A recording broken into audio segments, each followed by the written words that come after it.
on occasion, but like, somebody would kind of kick things off, and we talk about like career. My job was in career development. So I'm like, have conversations with like executives at Salesforce and some everyday employees, just kind of advising, talking about our experiences. So I'm relatively comfortable in front of the camera now. That's awesome.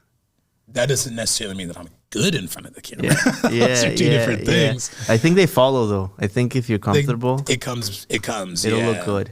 You don't feel like you're out of the box. They come together, without question. It's funny because what you got in comfort with, like doing interviews, I got in comfort with talking to the owners of the portfolio. Man. Because those guys are, they're getting bad news all the time, and you're especially Matt. I like Matt. Shout out Matt. I like Matt a lot, man. We do what we can. He's a smart guy and he's involved, but. Yeah, weird situation. Awesome. It is. Let's get us started, Julius. Yeah. Awesome. All right. Well, thank you, everyone. Welcome. I'm joined by the amazing entrepreneur, real estate broker, Jose Hernandez, and my business partner, integrator, entrepreneur, dental professional, Oriana Alvarez, and I am Julius Agonor, also entrepreneur. I come from a background in corporate, transitioned into real estate, and I have not looked back. It's been amazing. And what we'll do today, we'll just kind of chat a little bit. I want to learn a little bit more about you, Jose, your background, and how you've kind of set up your expertise as a broker. I think you have a really unique perspective coming with a background in property management first. And what Ori knows, what some people may not know, you trained me as the property manager. Obviously, I had some properties myself. A little bit of my background, I started in corporate. I was wanting to climb that corporate ladder all of my career. I started in recruiting and evolved into all these different roles. But that memorable moment was coming home from college, living in my dad's basement, and just wanting to be involved and do more. And he had rentals at that point. So that was my first taste. I helped him kind of get them rented, dealing with tenants. He rented to college kids. And so, I'm fresh out of college. I'm like, I know how you need to be treating these individuals. Yes, you do. How you need to hold them accountable to stuff and be checking in. So it was an interesting start. And, I tried my best to climb the corporate ladder. But along the way, got involved with real estate for myself, moved to Chicago, and got my first property here in Albany Park. And congrats, man. That was very exciting. It was also very nerve-wracking. And then lo and behold, last year I got laid off by my previous employer, and I was like, all right, guess we're going all in. And the rest is history. I started with Refine Realty. Yes, sir. Met you, interviewed with Frank. He gave me your contact information. We touched base, and I was like, okay, I think this is a good fit. And looking to grow from there. We've got a lot that we'll share more about here shortly. Yeah, it's been very interesting.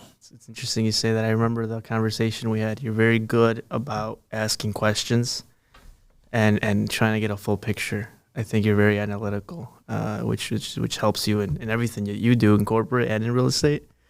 So yeah, man, no, it was really cool to train you and to be here with both of you. So for me, where it started was in property management, like you mentioned, right? I used to work as an assistant property manager before I started with Frank. Okay. I was assisting a good friend of mine, Chris Seabury.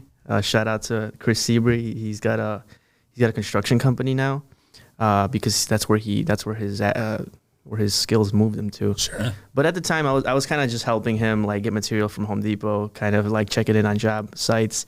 That was my first taste of real estate, and that's when I realized like I like this. I like seeing something built before your eyes. I like looking over something that you're creating, and I found I started looking into how can I get more into this, and I think that the thing that most popped out to me was getting my real estate license. So I didn't have my license before that. And then I decided to go get it.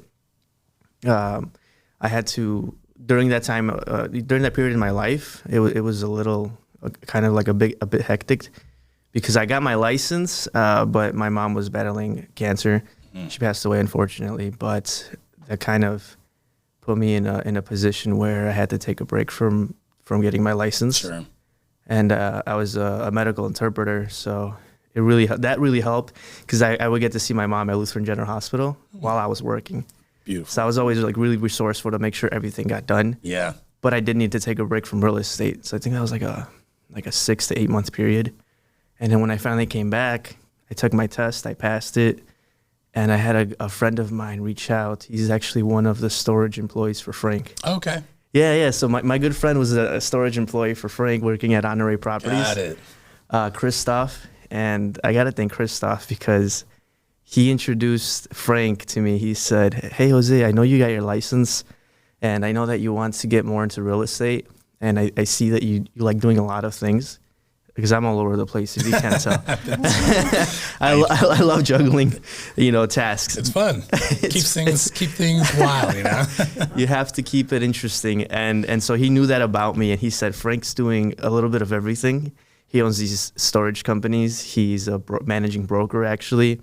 He, buys properties and holds them and rents them out. And that just, lit up a light in my head. I'm like, that's exactly what I want to get into. That's exactly what I want to know more about. So I called Frank out of the blue after a long time, and I'm like, "Hey, Frank, my name's Jose. I just got my broker's license. I got your number from Christoph. I'd like to meet you and see if I might be able to work with you at your brokerage." And I remember Frank being like, "Who did you get my number from?" Frank. He's also want to clarify and ask questions. And I said, "Christoph, an employee of yours. Little did I know that Christoph." I'm sorry to put you on blast, Christoph, but Christoph stopped showing up. And he's like, "Well, Christoph just stopped showing up. Is he all right?" And I'm like, he's doing fine. And I'm like, "Oh no, he's gonna look at me maybe bad because Christoph stopped showing up." But that wasn't the case. I got a coffee meeting with Frank. We talked about it, and I didn't want to go into property management. I just wanted to do straight real estate. Okay. To my, I guess, ignorance at the time, I thought real estate was easy. I thought, it was just about opening doors. You're not the only one. Man, I thought it was just about opening doors to, showing people a home and they're going to buy it and you're going to make some money. And I thought I was going to get a lot of money. And Frank kind of spoke to the reality of what that really was. It wasn't easy. He said, "Jose, the first year in real estate, the first few years are difficult. What I recommend is you kind of, have a base salary, a base position. What about property management?" And at the time, I'm like, "I don't want to do property management. I want to make money." That wasn't, I was wrong. So he offered me a full-time position as a property manager. And we grew from, was it 6, 8, maybe 12 units to 300 units with a portfolio that we got. And I learned so much in a high-stress environment as property management is. Yep. You're dealing with tenants, things breaking, owners that want answers, and things done. So I had to learn really fast, and I loved it. I mean, as much as I was stressed, I loved it because I grew so much as an individual in real estate. And through that time, I did want to come back to brokerage. And I had a baby the second year in, and Frank, thanks Frank, helped me out with being able to take some time off. And we hired a property manager that I trained, which was great. I got to take some time off. And then when I came back, the property manager had just had other stuff that he wanted to do. Sure. Right. So they left. And then I wanted to move out of property management. As you know, Julius, I do. I don't know that it's for everybody to stay in property management for a very long time because it is very stressful. As much as you do learn, personally, I wanted to learn other skills to pair with that. Well, and I think to that point, it's not for everyone. No. I think that there's some really great property management companies out there, and there's some people that love doing that work. And more than anything, I'm just grateful of what I've been able to learn, from that experience. So. Same, man. Likewise, and so that's where you came on board. That's right. Frank told me we have someone coming in from Salesforce. It's a new employee, and I'm like, oh man, I was intimidated, to be honest, because I'm like, well, no one taught me really how to run this, how to drive this boat, how to run this show. everything I've done were systems that I've kind of hashed together to build to make me, able to just run the show. Yeah.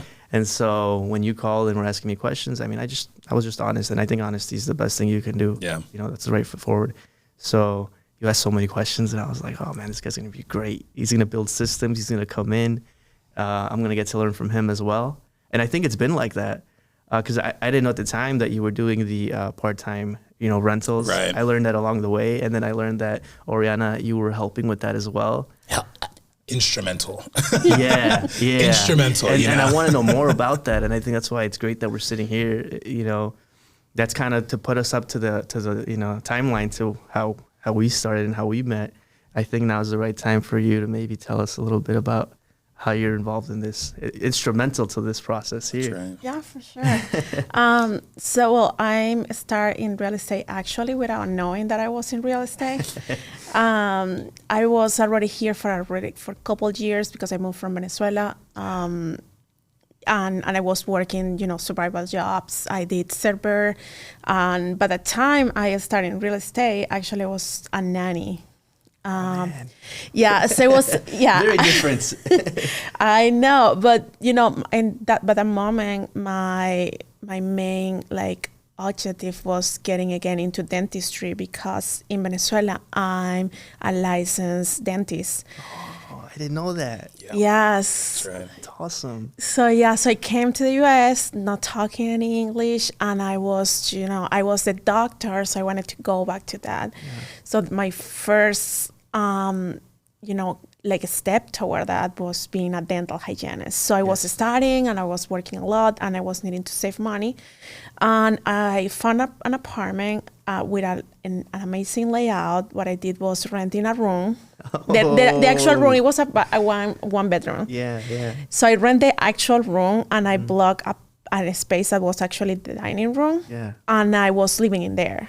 It was sweet. She had these huge doors that she like a wheel system that she had fitted to the wall, and you slide the door open to get to and from. Is this something that you put up yourself? Well, I had a friend helping me actually, but I made a plan to how it was going to be. And then, so I got this tenant in there, amazing tenants, by the way, and they were paying most part of my rent. So I was saving a lot of money from there. I got to pay my license. I got to save some money for traveling, and I got to save money for my first investment. And then I met this person on side of me. And then he started talking. At the beginning, I was very afraid of telling him what I was doing because in the environment I was at, they would think I was just afraid of them thinking that I was taking advantage of someone else. I hear you, yeah. Then he started asking me, and I didn't want to answer. And then when he I'll ask a lot of questions. Yeah. Did you, if I may, were you kind of like, that's interesting that she's not telling me what she does? Well, I mean, I think the most interesting thing was just in general, the conversations that we had about real estate. Yeah. And, I'm just assuming that these individuals are roommates. Yes. And, okay, cool, no big deal. But that was not the case. Yeah, because I have rules and I have stuff. And he was like, but why don't your roommate can do this? It's not my roommate, he's my tenant. Nice. And then, when he found it out, he was like, oh my God, that's so amazing. And I was like, really? Yes. Like house hacking. I've been, awesome. At this point, I'm Bigger Pockets every day. Yeah. I'm reading the books. So I'm like, house hacking. This girl's. I was like, okay, I like her. That is awesome because I can see how you've been reading up on these things, right? These creative ways of doing real estate, exactly. Right? That you don't typically hear of. And Ori, you don't know that you're doing a creative way of investing in real estate at the time, and it's it worked out. Just stumbled right into it. Yeah. Also, I was very skeptical about real estate. So he was telling, oh, you're in real estate, you're doing this is called house hacking. I was like, I'm not doing real estate. Real estate is very risky. You shouldn't be doing that. Yeah. I think you should be very careful. And then he invited me more to like seminars. That's so cool. We started like, I think you should listen to this podcast. Yeah. So, and then we started going to events. I had some friends that were doing Airbnb, and I was very inspired by the way of living. You know, they have so much free time, they have good money. Then I know more about real estate. I was like, okay, I think this is something that I want to do. That's so cool. Yes. I'm wondering, how did you go about getting your first tenants? It's not an easy, feat to do, to like make sure that you're gonna be all right. It is scary, right? Well, it didn't scare me because I didn't know anything about laws. Okay. So I understand what you're saying. I totally get it. Sometimes a lot of people nowadays are scared to get into something because they feel they have to get everything in place before they make a move. And I think that's the advantage that sometimes we have, coming out from a different place, right? You from Venezuela and me from Mexico. Mm-hmm. For us, it's just let's start, and then we'll correct later for course. I think that's awesome. But in terms of the actual technicality of getting your tenants, is this something that you advertised at the school you were going? Is this online? How did you go about advertising? Well, the first, the main source of my tenants was for Facebook Marketplace, actually. But at the time, I didn't do too much screening. Thank God they were. Oh, man. My mom was like... You learn. Yes, you do. Yes, you do. Yeah, my mom was like, well, where are you getting these people who's living with you? I was like, well, for Facebook. And she was like, oh my goodness, how is there a serial killer? So I was like, well, they are not. They have been living with me for this amount of months, and they're fine. So I guess they are not. Yes. But along the way, we now, I've been learning about laws and how to vet your tenants. So now it's a little bit different. I still post in Facebook, in some WhatsApp groups, in Venezuelans, because I advertise it into the Venezuelan community. Yeah. And now we use other, sites like Realtor.com, Zillow. We were using Tenant Cloud. So now it's a little bit different. Yeah. We ask a little more of other paperwork if possible. I thought we have been having a lot of tenants that are immigrants as well. Not all, they always don't have, Social Security, but when we ask for security deposits, and we try to get a very good communication with them and ask a lot of questions before, getting into there. And if it's possible, if it's a reference from someone, that's even better. That's awesome. I think it's very different actually from when you first started. And it's interesting that you mentioned that a lot of your tenants are immigrants, because a majority of investors, landlords don't know that an immigrant can be a very, how do you say, loyal tenant. But sometimes it's very reliable and understanding and communicative. It's just sometimes hard to get over that barrier of how do you document, how do you screen. And I think it's great that you're doing that. And hopefully we can educate other people that, housing for immigrants is needed and it's rewarding. And we'll see, I'll see how that plays out. Because I've dealt with it growing up when my mom was looking for places to rent. As an immigrant, my parents obviously don't have Social Securities. And they get, my dad was getting paid cash in some of his income. So it was really hard to find an apartment to live. Anything that we did find was probably way too small for the family that we had. And I think that if there was a possibility to improve housing for us, that'd be great. Well, to that point also, I think the being resourceful, being open, asking the right questions, it manifests regardless of Airbnb, somebody's going to want to stay in your place over the weekend. And, if you don't ask the right questions, we've joined a variety of communities and accountability groups. And I remember vividly, I was in this boot camp, nice, just kind of straightforward information on how to get started in Airbnb. And then you get your accountability groups and you guys sync up, whether it's weekly, monthly, whatever the case may be. And, this group we stayed pretty close throughout the boot camp, and we linked up on a weekly basis.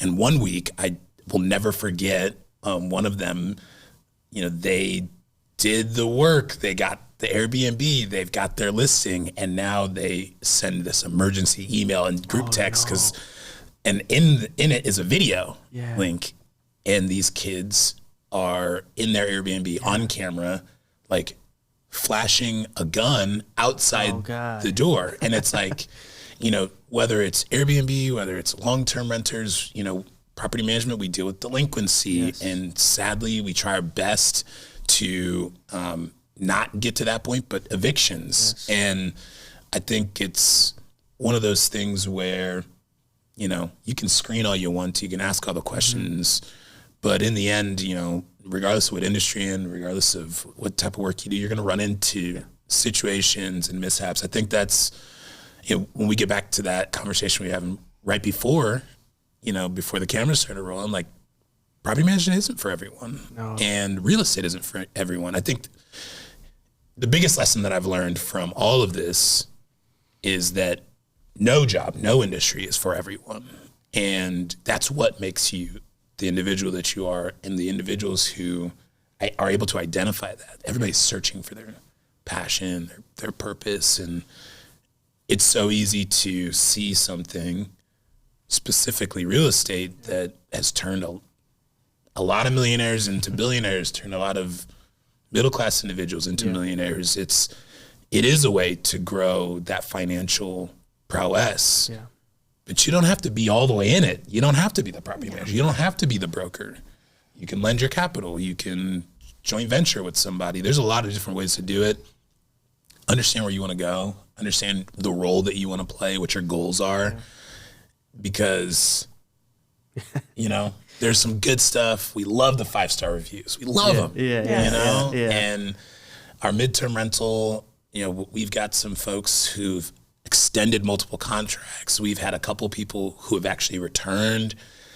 It's fantastic. Yeah. That doesn't mean that things aren't going to break, So I hear you. It's obviously you don't want to be rooming and shacking with serial killers, of course. Nope. But it comes. Some of that risk comes with it. Yeah. No, I think it's great that you say that it's not for everybody. Just like anything can't be for anybody, and that's why I can't stress enough moving around. As difficult as it is, change is hard. But just like I moved out of property management into brokerage, I also purchased my own property along the way, and now I want to move into the investor side of things. Actually, through property management, through the company that we worked with, I got to oversee a complete rehab of a 4-unit property, and I got the opportunity to become part owner in that project. So really trying these different, parts of real estate, I think, is important. I'm interested that you said that you can lend money, you can lend capital. Yeah. And I know you're doing some of that, but before that, I kind of want to connect how you and Ori kind of grew what you guys are doing together. Absolutely. Yeah. I mean, I'll just maybe kick things off, but I really would love to kick it over to her because she is, I say integral. We learned last year about this concept of visionary and integrator. Okay. And of all of the things that I could identify myself as, visionary was not the one. I wasn't like, oh yeah, I'm definitely a visionary. But when you start reading the description of the things, the selling the dream, I can definitely do that. And the big ideas, I've got a big idea every single day. And it's like, that's big. It's not good. That doesn't mean much. And the biggest correlation or analogy was the visionary can steer the ship off course, not because they're not passionate, but because they have all these ideas. And I think that's manifested itself in our partnership because, we restructured. We went from just kind of like everyone's going to do something to we have a strategy, we have a plan, I'll set the direction, and she, which is, in my opinion, one of her superpowers, is she can get it all into motion and get it moving into a place where there can be some consistency. So I'll touch a little bit on what I do, but then I'll turn it over to her because, like I said, she's the superstar. You know, Next Level Management is a property management and management business in and of itself. So it's all for real estate. It is vertically integrated with cleaning internally. We've got our own designer in-house. We have our operations assistant, who you got to meet, Maho, who is incredible. Hi, Maho. I know you're watching this. That is really designed around co-hosting and then all the things that can support co-hosting. We manage our own properties, and so what we thought to ourselves was, here are all the things that we need to have in order to operate our business, and these are the things that anybody else is going to need. We just figured, let's build that in-house and go from there. And so my focus is on the team building component, so identifying, hiring, onboarding, training. As well, I'm onboarding our clients. So I'm seeking out new clients, connecting with them, bringing them to the table, getting them in the door. But then one thing that I'll touch on really quickly before I hand it over to Ori is I think our unique proposition. I said before, this isn't for everyone, but once you know what is for you, I think it's really important to build your identity into whatever your strategy, your niche, your expertise may be. We're people. And we love people. Yeah. We are people. We like that. That is the core of our business. And that doesn't mean that anybody that doesn't centralize their business around the people, they're product focused, they're delivery focused. We are really intentional about, building out our systems to understand who our ideal client is, who our guests will be. And then we bring that back through the management process. We have regular check-ins to understand, what do our investors want? Are we on track with what they're wanting? And then how do we set them up to not need us in the future? Believe it or not, property management isn't forever, at least not for us. In what we want to do, we want to grow the business to allow it to sustain as we excel and go into other things. But bringing our clients back in and ensuring that they are finding the success and getting the value that they desire. But that's all well and good, if and only if you have your operations on point, and that's where Oriana comes into play. Operations, Oriana. Yes. Well, we learned about this concept, and I wasn't sure about that. But then as I was, also reading about all the description, I was okay. I think I can do this. So I'm more in the part of what are all the steps that we need to do to achieve this goal. Okay. So he's the one who's dreaming and doing that. I dream too. Yes. But then he's today, why don't we do this? And I was well, to do that, we need to do this, and this. Do you think we are in condition of that? Don't you think maybe that can wait? Sometimes I'm a little bit there who's landing stuff. Yes. And sometimes I don't want to kill dreams, but sometimes some dreams are not necessarily in, to be done in that moment, or it needs a little more of work to get there. Or there are some stuff that actually don't need to be done. So yes. And I feel you, Julius. I am a dreamer as bit as anyone else. I think through time I've learned to ground myself, and I've gotten grounded. My wife does a good job at grounding me and reminding me that, sometimes I got to focus on what's in front of me. And I think it sounds like you're doing that. Yes, so it's a very good combination, because sometimes I can overthink too much, or I can see because I'm seeing 3-4 steps on the future. And sometimes I hold me a little back, and then there's when the visionary, that's where the dynamic comes. But sometimes there's actually a lot of thought on okay, that makes sense. Maybe this idea sounds amazing, but maybe it's not actually something that we should do right now, or maybe we should prepare better for it. Yes. So that's what I'm in there for. But about next level management. What I do in there is, we do co-hosting. It's the fancy word for property management of what we do is co-hosting. I was going to ask about that, co-hosting. Okay. Yes. So it's property manager, but we focus, usually when you hear about property manager, it's mostly for landlords who have tenants, long-term tenants. So a year, at least a year or more. While we focus is in short stays. So that's less than 30 days. And we are also doing 30 days, more than 30 days, but less than a year, which is medium-term rentals. Yes. So we are combining this so we can maximize the returns for us in our properties and for our investors. Yeah. So the idea, this is like what everyone calls like Airbnb. Airbnb is just a platform, but that's how everybody say. So what we love to do is provide good experiences. I've been discovering myself that I enjoy like the artistic part and like, serving the people. Like I have my guests and I'm trying to prepare like a little basket for them. And I really like enjoy that. And I love when they come back and, send a text message or set it in our reviews for sure. I love their 5-star review. And if they mention it. And I love like hearing like they like that thought process in there. So we wanted it to extend that to others who like other owners and other like maybe new investors who wants to maximize a little more of cash flow, because long term versus short term, there's a difference of how much money you can get. Yeah, I've heard that actually. I've actually have two of my clients that they're looking for homes with enough space to be able to achieve some sort of short-term rental or mid-term rental. And they've mentioned to me often traveling nurses. Yeah. Right. And this is something that I'm really curious about, because I do know, I can't imagine that there's traveling nurses that stay at different parts for certain amounts of periods. How are you guys working with traveling nurses, or kind of what's the setup around that?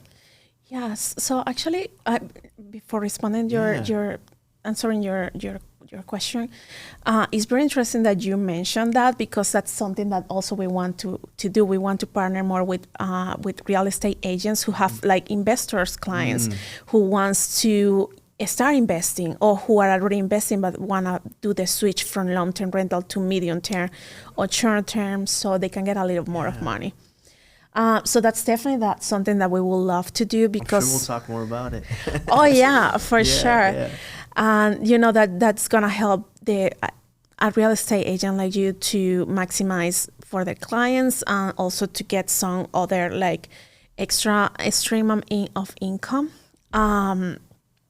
So yeah, well, the way we have been done, we had done it with the traveling nurses is we are primarily using a site called Furnish Finder.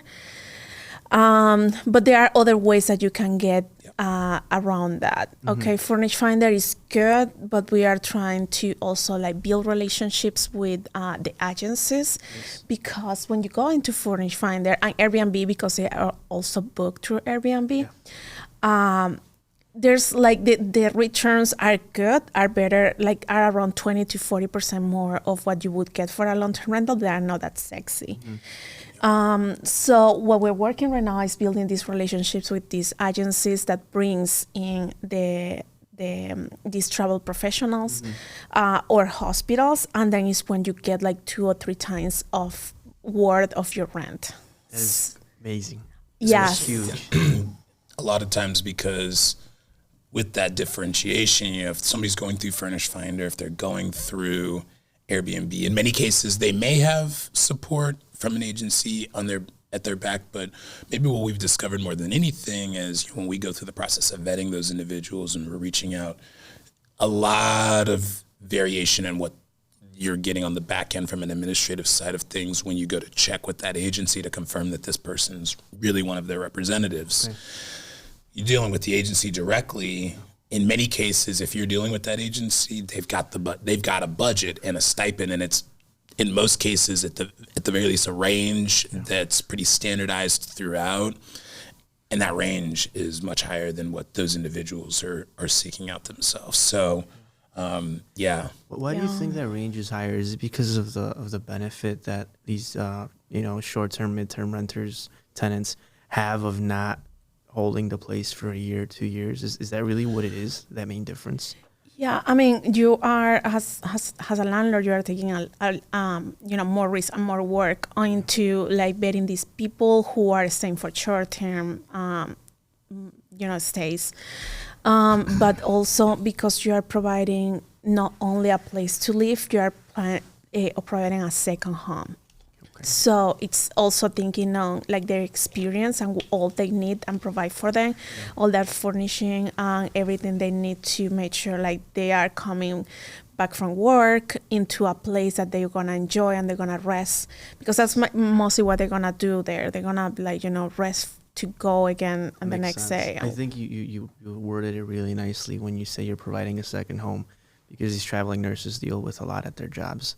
It's also high stress, emotional, and to come home to something that was designed specifically for them to be at leisure is huge. I love that you're connecting, the service industry with real estate and helping people. That's awesome. Yeah, and the only thing I would add to that is just the concept of, why somebody that owns or that is renting, why is there that draw? It's from a comparative standpoint, there's staffing agencies, whether you're a traveling nurse or not, that they'll go out and do, pull all the stops. They'll have some extra benefits for you. They'll have a stipend for you. And then there's some that are like, we'll get you a job. We'll get you a job. And I think that's also the differentiation, and maybe what you could expect in a differentiation in range is, one, does this agency go above and beyond? Do they take care of their representatives? And I think for us, the attractive component to that is, aligning yourself with those agencies. It reflects reflects better on us as well, that, okay, maybe we are charging a particular rate, but that has no bearing on that representative. That comes from the established budget that was set up for them. So sounds like listening is important to these different agencies and not having a cookie cutter program, right? Yeah, well, one of the things you talked about is like the design component, and that transcends, that's midterm rentals, that's short-term rentals. It's also thinking critically about like, what are you offering to someone? Yeah. And, somebody was asking me, well, I'm looking on Furnish Finder and I'm not seeing a big difference. And I, just very briefly was like, well, I would encourage you, as you're looking, look through the listing. What does it look like in there for the ones that are slightly priced above a long-term rental versus the ones that are staggeringly more, advantageously priced? The ones that are more advantageously priced, they've got the amenities, they've got the things that are set up so that when that nurse comes home, when that individual comes home at the end of the day, they're not dealing with a school across the street where the kids get out at recess while they're trying to sleep. They've got the blackout blinds so that they can sleep during the day, noise machines, and all of these things are relatively low expenses, but they have such a high value add for the individual that's staying there. Yeah, no, it sounds like you really want to provide value. For sure. If there is that price difference, it's because you're going out of your way to really think about the experience, how you can improve it and maximize their comfort. And I think that's important in anything you do is to really try to provide value. A lot of the times people do get into industries that are lucrative just to make the money, just to, have the nice things, have the nice homes. But if you're not providing value, I don't think it's scalable to continue growing that industry. So I love that you guys really put a lot of thought into it. Well, and I would love to, I'd love to know from your perspective, because the way that we add value is very different from the way that you need to add value. And we were talking before, whether it's making a transition from a smaller firm to a larger one, in the end, that's motivated by your aspirations to add value to your clients. I'm curious, whether it's based on a unique proposition that you want to offer for your clients versus maybe the resources that are available for you. What are the ways that you try to add value and maybe even enhance that value that you offer for your clients? I think I got to think about it, because the value that a real estate agent provides to their clients is very much so tied to the individual. And so I think that an individual that's always trying to get better and, you know, have better processes and have experience, valuable experiences, because not all experience is good. If you're doing the same thing again, just, you know, and it's not working, you should change it up. So I think the value that I try to add to my clients is that I'm always learning and I'm always asking questions. And if I don't know something because I'm newer in the industry, I go to experts that do know and people that I understand are at the top of their game. It's simplifying things in a way that they can understand. It's slowing down if they need to and not pushing them to buy something because my commission is tied to it. Yeah. I can say that it's tied to how you guys are saying I really want to provide value, because I know that if I provide value, then I start getting the referrals from those clients. They send their family to me so that I can take care of them. They send their friends. And I think that's how, you know, I tie that to how you are providing value. And once you get in with an agency, I can see why they might want to send you more traveling nurses and more business. So at the end of the day, it's just improving myself, learning more, and making sure that I'm listening and communicating. Communication is huge. If you don't have communication, Julius, as you know, with our tenants, things can go south quick. Absolutely. Right? Even difficult situations, once there's communication established and continued, we've handled situations that are not typical to handle, that are not, you know, there's no emotion. There's a lot of emotions and people aren't happy, but we've made those situations work because of the constant communication, as you know, in property management we've dealt with. Absolutely. And I'd love to know, man, how do you feel like your time as a property manager set you up for success as an agent? I know you said you already, you know, you didn't want to be a property manager, you know, and I don't know that I know very many people who do want to be. I mean, we love what we're doing now and what it provides for us, and the way that we're able to still kind of channel and engage with our values through the work that we do. But, you know, specifically, those are two very different roles. You know, I'd love to know maybe just how you feel as though it's set you up either to be successful or you know, how it's entrenched you in what you want to do as a broker. I think property management, it's not that I didn't want to be a property manager, it's that I felt that I had learned enough. Sure. To come to realize that you never learn enough. I've grown a lot since when I didn't want to be a property manager. The way that I think property management has set me up is with everything I kind of mentioned, you know, communication, doing the things that you say you're going to do and following up and like letting people know that you're on top of this, whether it's to the landlords about burst pipes that, you know, occurred during Christmas break, and keeping them up to date, that making sure things are getting fixed, as well as to the tenants that we're providing space heaters while you know, this issue that we just had no control over happened. Yep. However, we have control of fixing it, and we have guys out there. They're working around the clock and to, you know, to reach out to us if they need anything. I think that my whole life has been surrounded. You know, it went around like it was. I'm trying to think of a word that it doesn't come to mind, but my whole life has been really surrounded by serving people, whether that's in medical interpreting. I worked in a country club as a server, as a bartender, and at the end of the day, the core of everything that I do and property management is service, communication, and also a lot of the construction that we oversee. Right? A lot of projects that have to get done, getting 3 quotes from different contractors and understanding why they might be charging differently, right? It's a huge component of when you're purchasing a home, and I've developed the eye to, as I'm doing showings, as I'm showing my buyers different homes, being able to pick things up before the inspector comes in there. I see water damage here. It looks like at one point, you know, the water heater might have gone out, but it looks like it's a newer water heater. The shingles on the roof are curling. There's some stress cracks where they're not supposed to be that might indicate foundation issues. That's the other part that has really helped me as a broker, really, you know, encompassing everything I've experienced to offer it to my buyers.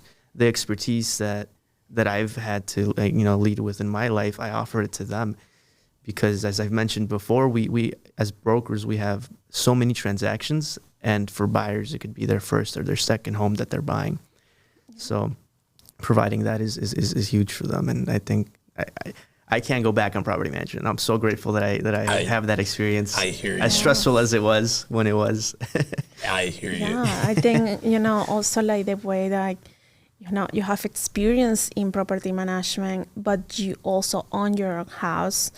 You saw other like real estate transactions from the investor point. You were with someone who had like a storage and like who did construction, like flipping or burn or other strategies. I think that's very valuable for your clients. Like maybe they want to start doing this new stuff, but they doesn't necessarily know too much about it. And I think it's very interesting that you can provide that. Yeah, and sometimes I forget that I've had those experiences, but I always try to offer perspective. And it's not till I'm telling a buyer these different perspectives that they're very thankful and they're surprised that I'm able to speak on these different topics. And it's huge. I'd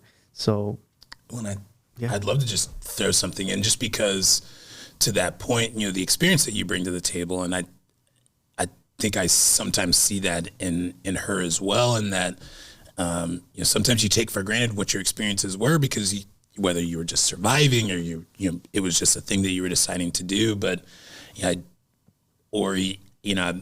maybe it makes sense to share with Jose just as we've been navigating this room by room component, and your experience house hacking with your renters is also what established our ability to provide uniquely valuable experience for guests who are sharing rooms in our properties. Yes. So sharing rooms is a very interesting way of renting. There's a lot of like moving parts in there, especially like the part of like living together, like many people, different cultures, different ways of doing stuff. So it's definitely an option, and it's definitely a good option for, you want to have the most exit strategies or ways of how you're going to sustain that property and the revenue that you are like hoping to get from it.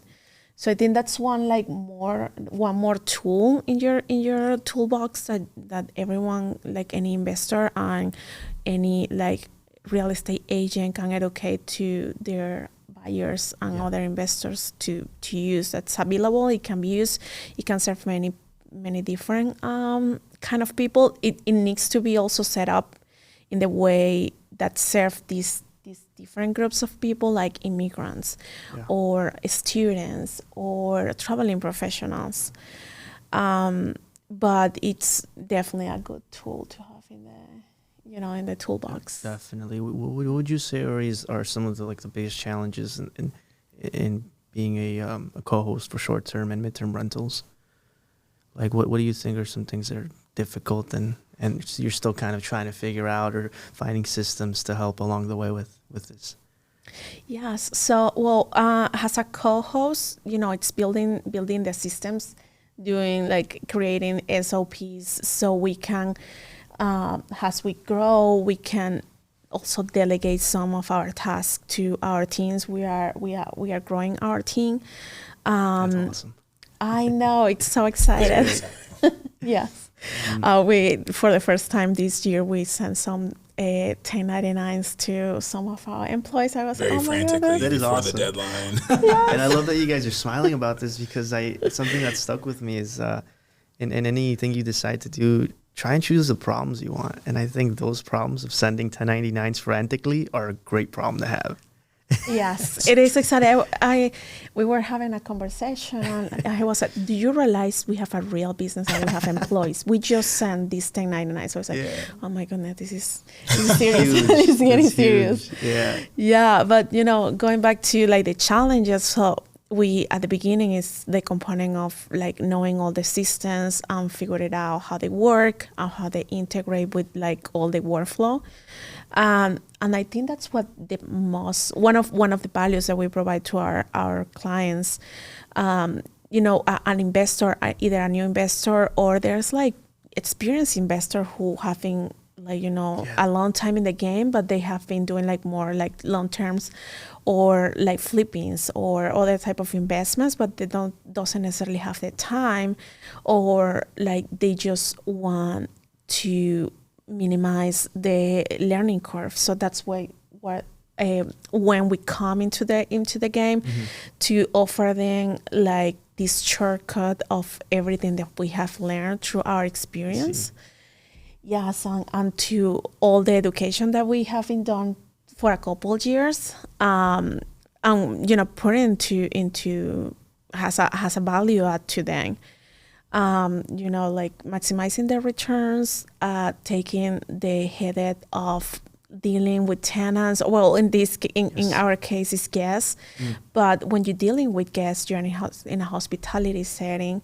So you are 24/7 actually on call for these people. And there's many people who, like how we were talking, they just don't want to deal with property management or with providing experience. They don't want to think about like the little welcome basket, or they don't want to deal with the question, how do I turn off the stove? So that's why we are in there. We love to do it, and we love like, serving these people. And we love, giving better returns to these landlords or investors, or for the clients of real estate agents as well. What I'm hearing is that the difficulty is kind of reframing a long-time investor's mindset of the potential that short and midterm rental can achieve for them. And I love that you have the solution to them, that is to take care of these things as a co-host, and at the same time be that the introduction into the midterm, short-term rentals, because how do you learn something when you're not submerged in it? And so I think maybe for most investors, that's probably the first.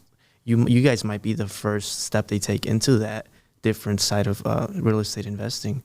Yeah, and I think that piece is huge. It's different. Yeah. As it's not seismically different, but at the very least, it's a different in ethos and mentality for what you're providing for the individuals that are staying in those homes. And that's a lot of the pushback that we tend to get when we are trying to talk to either a new or experienced investor, whether they're trying to come work with us, or we're regularly putting advice out there on social media, like, don't slouch on the design. And it doesn't mean you need to go out and pay for all this expensive art, but what is that experience that you're wanting to provide to somebody? Is it traveling nurses? If so, have you thought about what is the day in the life of a travel nurse? And have you ensured that your home reflects those things? You want to be, whether it's a beach house, the things that you put at a beach house from an amenity standpoint are not the same things you put at a cabin in the mountains, or whether it's the Smokies, where maybe you're not necessarily going skiing and snowing, versus Aspen, where you absolutely are, and you have completely different needs and desires for the people that are staying with you. And people, when I first started with Refine Realty, you asked me, so it's like Airbnb, is it lucrative? Is it, I hear a lot of, and everybody hears a lot of things on the news, Airbnb bust and all these things. But I think it's more so a byproduct of people coming in and under this assumption, and no discredit to Airbnb, they have a responsibility to advertise their service. But their service is advertised, and you've seen it. It's the YouTube ad where, well, you have a home and you have a extra bedroom and your kid went to college. Well, no, you have an Airbnb. And it's like, okay, yes. But what are your expectations? Are you expecting to become a millionaire off of your extra bedroom that your kid went off to college for, and now you're an empty nester? Are you just looking for a little bit of extra cash flow here and there to lessen the burden? And all of those things matter a great deal. It gets back to that point we said earlier of asking the right questions. And, we call it the boring stuff, but, our client onboarding journey is a lot of asking questions and understanding who they are and what their expectations are and where they want to go. Also, ensuring that they understand our expectations. Like, if we're working together, there's a level of symbiosis that we agree design is important and guest communications is important and safety is important. And if you aren't on board with us for those, we wish you all the best, but that doesn't necessarily mean that we're going to be a good fit. But even in those scenarios, those individuals that we've pitched who did not come to work with us, they walk away with a full write-up, a breakdown of all the things that we would recommend that they add. And almost every single time, as Ori said, we have our SOPs, so we have a process of how we fill this information out. Safety, design, comfortability, and amenities. Those are all components that we use to evaluate. So, yeah. And also, something that we saw a lot of in the news of, people see is, you can get quick and easy reach from Airbnb. That was kind of a little bit of a trend at some point. There was a lot of money into it, and there's still money that you can make into it if that's that's your approach and that's where you want to come into it, which is totally fine. But now you are dealing with more operators that are more sophisticated, that have been a long time in the game. It already passed that part of early adopters, and right now everyone is trying to get there. So now you need to add more value into it, and you need to know a little bit more of what you're doing and what you're offering, because maybe that extra room, if you just put a mattress in there and just hope for the better, might not get booked ever. You might not do it, no. And I think it's great how you said, Julius, that when investors aren't a good fit for you, they at least walk away with a list of things that they could improve on. It's huge, I think, because you're providing education and you're bettering the industry, or this subset of the industry, even if it's if it's not a fit for you guys, so that they can understand that it's not just putting a mattress in a room. Well, and if anything, whether it's sales or authenticity, we put the work in. And what good does it do me to sit on our Google Drive just taking up space waiting for Google to start charging me another $1.20 a month for space? But I mean, also sincerity, we did the work. You should have it. Take it. And if anything, we hope that those individuals read it, implement it, and the reality is many of them are going to read it and realize, I don't want to implement it. And I hope that they decide to call us back, I mean, either way, there's a benefit there, right? I did want to ask you, Julius, how you decided to get into the capital lending. If I'm mispronouncing it, if you can correct that. No, you're good. I'm interested, man. Before I touch on that, I'll hit you back. I'd love to make sure that, before we wrap here, I want to get just any piece of advice you'd give to somebody, but raising capital, it's such a interesting topic. When I first started in real estate, there was a lot of, especially on Bigger Pockets, this idea that raising capital shouldn't be viewed as this negative thing. There's syndicators and all these things, but the main way that they would articulate this is every investor needs money. And I had this misconception that I'm asking you for a favor, help me out. I see this amazing deal. That I'd put my money in it. I put your money in it, and I don't know you that well. I put my grandma's money in it because we'd all get rich. Well, that's an opportunity. It's different. It was a completely different mindset once I started to get more involved and connect with more successful investors to really understand we're giving them an opportunity to invest. And so I was listening to Bigger Pockets about 2 years ago now, and amazing investor Amy Majori was... she was doing I want to say it was a 4-part episode on raising private capital. And, what she had this pitch, and it caught me because she calls it her 4-second power pitch. I'd be sitting next to you on an airplane, and we'd be standing in an elevator. Well, Julius, what do you do? I show investors how to earn double-digit returns backed by real estate. What do you do? And that's it. And It's 99.9% of the time you go, you said you do what again? What's that? You do what again? Yeah. And, that was just eye-opening. That was eye-opening. And so I joined her mastermind last year.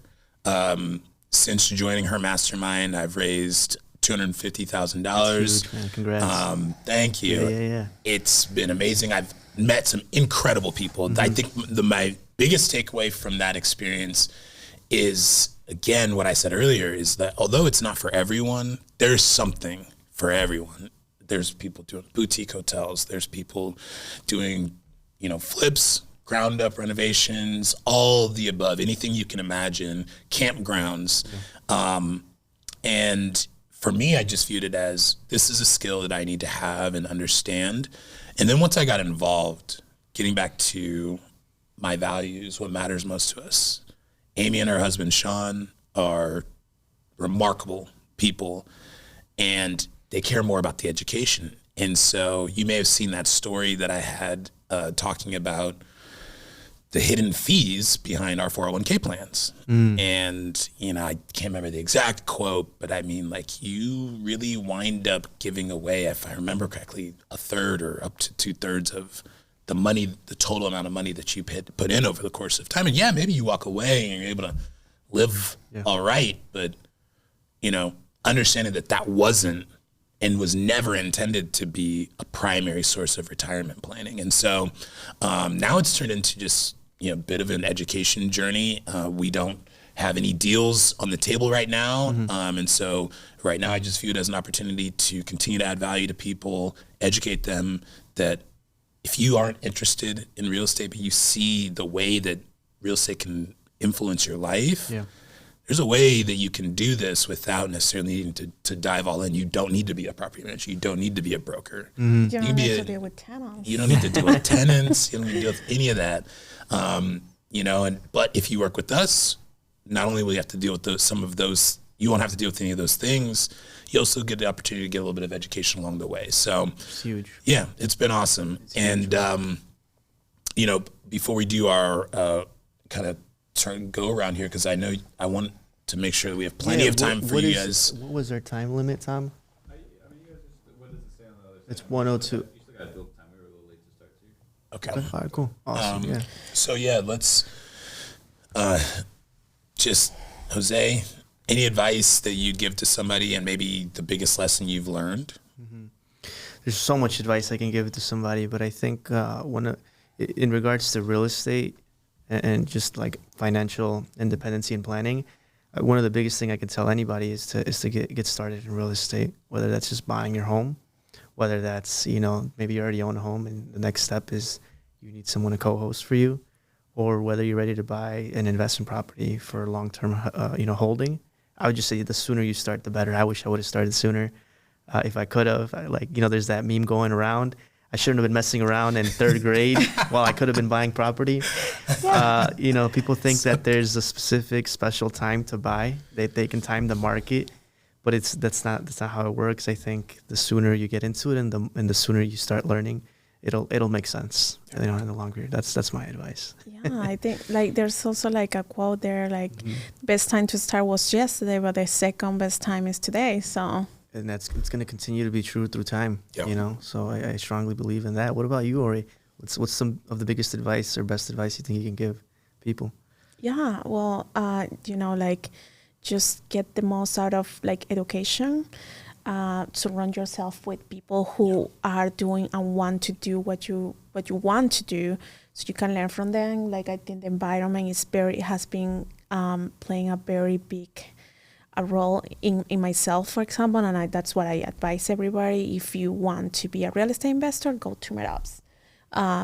Hang with people who are buying properties or who wants to buy properties. You don't need to surround yourself with the top ones that have 300 units. You can start with the one who has one, because that's actually what you need to learn. You need to learn step one. how to look for a real estate agent, what to look for it. So I think that's very important on the education part. Like a lot of people want to invest and a lot of people want to do a lot of fancy stuff without passing through the process of learning. I think that's the first investment you need to do in yourself. It not necessarily have to be with money because there's so much free stuff out there, like videos, podcasts, books that you can get. So I think that's the first like big advice. I agree. Investing in yourself is huge. What about you, Julius? What's some of the some advice you can give out here? Yeah, I think two things come to mind. One is ask a lot of questions. I love it. Understand what do I want out of this experience? What do I want to become an investor? Do I want to invest passively? Do I want to get into Airbnb? Do I want to invest in something internationally? Why? What is it gonna bring to my life? How is it going to enrich the experience that I'm currently having? In many ways, a lot of people, I think Ori said earlier, they jump in because they heard this is the way or an easy way. And the reality is it's just no shortcuts to the thing if you really want to be successful. And I think that'd be the second piece. It takes time. Yeah. This is a piece of advice. It's also the biggest lesson I've learned. The best of the best of the best, they've been doing it for a while, and they stayed committed to doing the right things. Whether it's one step or 30 steps, whether it's one goal or 30 goals, short-term goals, long-term, whatever it may be, they stayed focused and disciplined on doing the right thing every day, trying to take a step forward. And then they more often than not look back. You find these people on earlier podcasts and they're talking about the things that they want to do, and you're like, you see them now. That's huge. And they're there, right? And I think it's important to just remember it takes time and just put it out into the universe. Like, too many people want to keep their goals and their aspirations to themselves and keep it in. But, I've been huge on this book, Who Not How. I read it last year, like right before the end of the year. And it is just burrowed in my brain. Like, some of the greatest work that anyone will ever do is tied to the people they did it with. And you're not designed to do everything. We just got done talking about how our entire existence is tied to adding value to someone. If everyone could go sell and buy their own properties, why would they need a broker? Yeah. And so put it out into the world, tell your friends, tell your family, put it on your social, where you want to go, where you want to be. Ask those deep, hard questions. Stay committed to doing them every day, and just remember, it takes time. Yeah, I think we have to be kinder to ourselves. And give us time, right? And at the same time, I see what you're saying. I believed in that. People don't know what you're doing until you tell them, until you talk about it. And sometimes it's hard for anyone in any industry to talk about what you do because you think it looks off, it's self-centered, but how else are people going to reach out to you? Well, and put it out there, not just once. Like, how silly would you have to be to think, or I guess arrogant to think like, oh, well, I told them already. Yeah. They got it. I'm covered, So. Bueno, José, está súper emocionada de tener a alguien con quien hablar en español sobre real estate, porque no encuentro muchas personas que sepan sobre esto y que quieran hablar sobre esto. Entonces, bueno, tienes muchísimo tiempo en la industria como property manager, managing properties para otros, y ahora eres un realtor. Todo el mundo en español lo conoce de esa manera, pero es un real estate agent. Bueno, nada, quería como saber cuáles son las principales personas latinos con las que has estado trabajando. ¿Qué buscan ellos? ¿Qué quieren? ¿Qué has observado en ellos? Sí.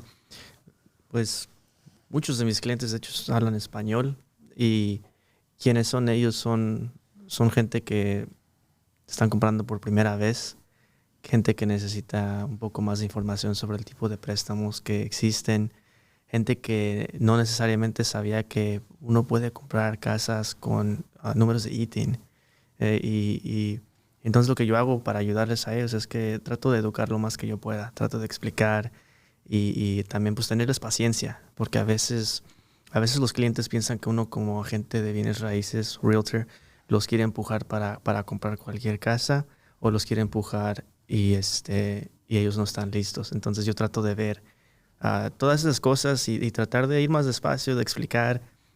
Por lo general la gente con la que yo trabajo que habla español son compradores de primera vez. Okay. Y yo los veo como mi familia, porque me acuerdo cuando yo estaba chiquito, mi mamá me decía, hay que comprar una casa. Y en ese tiempo yo decía, mamá, pero es que eso, ¿cómo funciona? Eso no sé si es verdadero, porque yo he escuchado de gente que pierde sus casas. Sí. Y desafortunadamente la gente que se ha perdido las casas es porque no tuvo la educación. Okay. Sí, bueno, para lo que estás diciendo sobre tu mamá, Sí. En mi caso fue también de esa manera. Mi papá decía que lo primero y lo más importante que tú tienes que procurar tener es un techo. Sí. Y yo creo que, vienen muchos latinos, se mudan a Estados Unidos buscando el sueño americano. Bueno, yo creo que muchos no buscan actually un sueño americano a volverse ricos, sino muchos vienen de lugares muy humildes y lugares donde ellos no han podido ni siquiera proveer para su familia las necesidades básicas y ellos vienen para acá con el sueño de que aquí tú puedes trabajar y puedes por lo menos puedes proveer para tu familia. Pero es interesante porque yo creo que estamos en un país con muchísimas oportunidades, un país con muchísimos recursos y veo que muchas personas están como que soñando chiquito en nuestra comunidad. Sí, sí, sí. Y está bien querer proveer por tu familia, pero yo creo que ellos también pueden comenzar a construir algo para ellos, para su vejez, para su retiro. Porque yo creo que en Latinoamérica hay mucho de esto de que, bueno, tu plan de retiro son tus hijos. Sí. Y yo creo que aquí hay más oportunidad para crear tu propio plan de retiro y también para dejar un legado para esas personas. Entonces es interesante que tienes estos nuevos inversionistas. Bueno, yo no soy inversionista en ese momento. Ellos simplemente quieren su casa por primera vez. Sí. Pero te ha tocado de repente también no solamente educarlos en relación a cómo comprar su primera casa y que de hecho yo ni siquiera sabía que se podía comprar casa con IT number. Eso es algo que voy a poder compartir con otros. Sí, sí. Pero te ha tocado hablar un poquito de cuál es la preparación, incluso antes que necesitan ellos financieramente o cómo pueden prepararse ellos o qué necesitan para llegar ahí. Puedes hablarnos un poquito acerca de cuáles son esos primeros steps y cómo prepararse para comprar la primera casa. Por la mayor parte sí, yo procuro explicar lo que se necesita en términos de qué tipo de crédito está buscando el banco, qué tipo de tasa de interés ellos pueden esperar a cabo del crédito, cuánto más o menos van a ocupar para comprar una casa, porque hay costos de cierre y hay el pago de enganche. Todo varía, depende del crédito. Por eso es muy importante empezar la aplicación y luego tener la conversación más en detalle en qué quiere decir cada de esas cosas. Sí me ha tocado también trabajar con inversionistas que hablan español, de hecho, y eso es algo que yo admiro mucho porque en mi familia directa pues yo no conocía a nadie invirtiendo en edificios o casas y veo a otra gente que sí sueña grande, como tú dices, comprando edificios multifamiliares, casas, y ahora algo que pues he aprendido de ti y de Julius es de que pueden invertir también pues su tiempo para rentar la propiedad que tienen y a lo mejor tienen un cuarto que les sobra, que es diferente, va a ser diferente y yo creo que es importante que estemos hablando de esto porque necesitamos que educar a la gente sobre lo que no saben que hay afuera y simplemente porque no están dentro de la industria tanto como nosotros estamos. Eso del soñar, sí, yo creo que la gente tiene que soñar más grande, pero al mismo tiempo buscar a gente con quien ubicarse, con quien les explique, porque las posibilidades son muy grandes. Aquí yo estoy muy orgulloso de que a mí me trajeron a los 5 años porque he podido hacer lo que yo me imagino que no pudiera haber hecho en México. ¿De dónde eres tú? Venezuela. Venezuela. ¿Tú crees que es lo mismo para ti? Así como el poder soñar aquí, ¿crees que es más fácil? No fácil, pero como que lo haces más aquí porque veniste de Venezuela. ¿Cómo ves tú eso? Bueno, en Venezuela fue un poquito diferente porque en Venezuela todo cambió no de la noche a la mañana, tomó un par de años, pero hubo un momento en el que sí, y de repente todo se derrumbó en el momento, en esos años cercanos a los en los cuales yo me mudé para Estados Unidos. En esos momentos ya estaba más como que modo sobrevivir, like, ¿cómo hago para comprar comida? ¿Cómo hago para pagar lo básico? Entonces, en ese momento, cuando estás pendiente de sobrevivir, es muy difícil soñar. Yo llego a Estados Unidos y aquí tienes que trabajar muy duro, hay que trabajar, hay que prepararse muy bien, pero hay las oportunidades. Lo que hay que saber buscarlas, hay que saberse rodear con otras personas que están buscando, porque es muy fácil quedarse atascado en trabajar y trabajar y trabajar, y muchas veces incluso trabajar en lo mismo por 20 años y no prepararse o pensar para el futuro. Pero esto está muy, muy atado a las personas con las que estás todo el tiempo. Es buscar amigos que quieran también ir un poquito más allá. Sí. Y bueno, yo creo que hay un poquito de mito acerca de cuánto dinero se necesita para empezar. Yo sé que no podemos decir como que un monto, porque va a depender de qué quiere cada persona, pero en general, ¿tú crees que se necesita mucho dinero para empezar en real estate? No se necesita mucho. Si uno tiene un seguro social, ellos pueden ocupar tan solo 3% de enganche con ciertos programas que ahorita existen, donde de hecho todavía les proveen dinero adicional para que ellos puedan cerrar. A veces son $6,000, a veces son $10,000. Wow. Esos fondos se pueden acabar, pero existen. Y si esos fondos y ese programa se acaba, todavía existe el programa de préstamo tipo FHA, que es un préstamo federal que te ayuda con tú nada más tener que ocupar el 3.5% de enganche del monto de la compra. Encima de eso sí vas a ocupar costos de cierre que típicamente son de 2 a 4% y va a variar como todo. Claro. Pero al final del día, si tu agente te está ayudando y estás en un mercado donde es de los compradores, que los vendedores tienen difícil vendiendo sus casas, que ahorita está pasando, las casas están durando más al mercado porque se basaron en los precios de antes y ahorita tienen que ajustarse a esos precios. Pero si estamos en ese mercado, la gente lo que puede hacer es pedirle al vendedor, mira, te vamos a ofrecer lo que pides, pero ayúdanos con nuestros costos de cierre.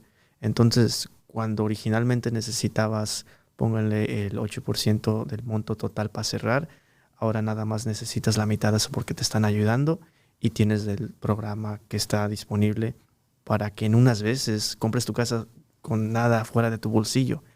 Y es difícil prometer eso porque cada situación es diferente, sí, claro, pero es posible comprar una casa con muy poco o nada fuera de tu bolsillo.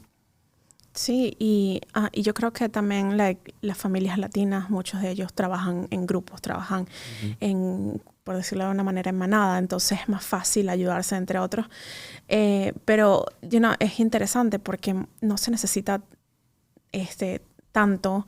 Dependiendo de tu situación, necesitas un poquito más o un poquito menos, pero es algo real, es algo que puede ser que una persona puede aquí tener su primera casa. Claro, es importante poner algunas cosas en su lugar, como estar seguro que tienes al menos un trabajo por 2 años, guardar el dinero, comenzar a guardar el dinero, de repente un poquito de educación acerca de finanzas personales, de apartar siempre un poquito para esa meta de comprar tu primera casa o comprar tu primera inversión. Sí. Porque también veo muchos, no sé si te has dado cuenta que hay muchos, sobre todo proveedores en el área de la construcción o áreas que están asociadas al real estate, pero que ellos no invierten en real estate. ¿Te ha pasado? ¿Has visto eso? Sí, he visto eso muy seguido. Yo creo que tienen el miedo de que la sofisticación que se ocupa para invertir es mucha y por eso regresa lo mismo a como tú habías dicho, a rodearte de gente que está haciendo esto, que tiene información, porque yo creo que nuestra comunidad latina tiene miedo de empezar las conversaciones pronto con agentes de bienes raíces, con inversionistas, porque piensan que antes de que se den cuenta y cierren, parpadeen, ya les van a vender algo. Sí. Y yo entiendo, ¿verdad? Porque uno tiene que cuidar su dinero, pero lo más pronto que empieces las conversaciones y lo más que te rodees de la gente que lo está haciendo y hagas preguntas, como nos había mencionado Julius, lo más que vas a estar preparado y saber cómo hacer estas cosas. Yo creo que la gente que está en construcción que no invierte es por el miedo de que piensan que les falta algo, como todo. Sí, y tú sabes que es interesante porque yo pienso que los latinos somos buenos networkers. Nosotros somos buenos haciendo amigos. Nosotros hacemos amigos en todos lados. Tú vas Sí. no sé, al nightclub y al final de la noche sales con 3 compadres o 2 comadres. Sí. Pero no sabemos cómo aplicar eso para los negocios o para inversión. Y yo creo que es eso, es simplemente salir y hacer amigos, tener conversaciones, preguntar. Y yo creo que eso es lo que no muchas personas saben, que pueden ir y just preguntar y aprender sin comprar nada. De acuerdo. Y yo creo que añadiéndole a ese punto, a nuestra comunidad, el tema de hablar del dinero. Siempre creciendo fue mala educación hablar de dinero, hablar de los planes financieros. Y entiendo, ¿verdad? Porque uno quiere ser conservativo. La mayoría de la comunidad latina es católica y hay que ser conservativo. Pero a la misma vez hay que tener un poco de, ¿cómo se dirá? No temer hablar de estas cosas de las cuales son nuestra vida, ¿verdad? Entonces, si hay algo que también puede hacer la gente, hacemos amigos muy fáciles. Como tú dices, ¿verdad? Somos muy amigables. Lo que yo le aconsejo a la gente es de que no tengan miedo a empezar a hablar de cosas financieras, de cuáles son los planes para las casas o para el retiro, porque eso va a ayudar lo más seguido que tengan esa conversación. Sí, yo creo que eso es bastante importante. Y bueno, aquí vamos a estar para ayudarlos, ¿no? Pues desde el punto de vista como un realtor, para guiarlos en su primera casa o en su primera inversión, y también para educarlos y para enseñarles y darle toda la información. Yo creo que cualquiera puede acercarse, tanto a ti o a mí, para hablar sobre esto y simplemente para aprender. No vamos a venderles nada en la No va a ser contra su voluntad. Si es Sí. algo que estamos vendiendo, es algo que ustedes quieren comprar. Entonces, yo sé que tú ayudas con inversiones a término parte y término corto. Entonces, si la gente te quisiera encontrar a ti, ¿dónde te puede encontrar, Ori? Sí, en mi Instagram, Ori Piso Alvarez. Ahí van a encontrar toda la información, todos los links. ¿Y tú? Muy bien. Entonces, la gente que vaya allá, si quiere saber un poco sobre cómo rentar cuartos. Yo sé que mucho de nuestra comunidad lo hace y no sabe que está invirtiendo. A mí me pueden encontrar en Instagram y en Facebook, en inglés, conocido como Your Realtor José. Y ahí yo voy a salir, y si tienen preguntas, con mucho gusto, pues aquí estoy para ayudarles en lo que yo pueda. No les vamos a vender algo en un parpadeo de un ojo tampoco. Sí. Bueno, pues gracias, Ori. Gracias, Entonces yo creo José. que aquí ya terminamos. Y thank you, Tom. Gracias, Tom. Thank you.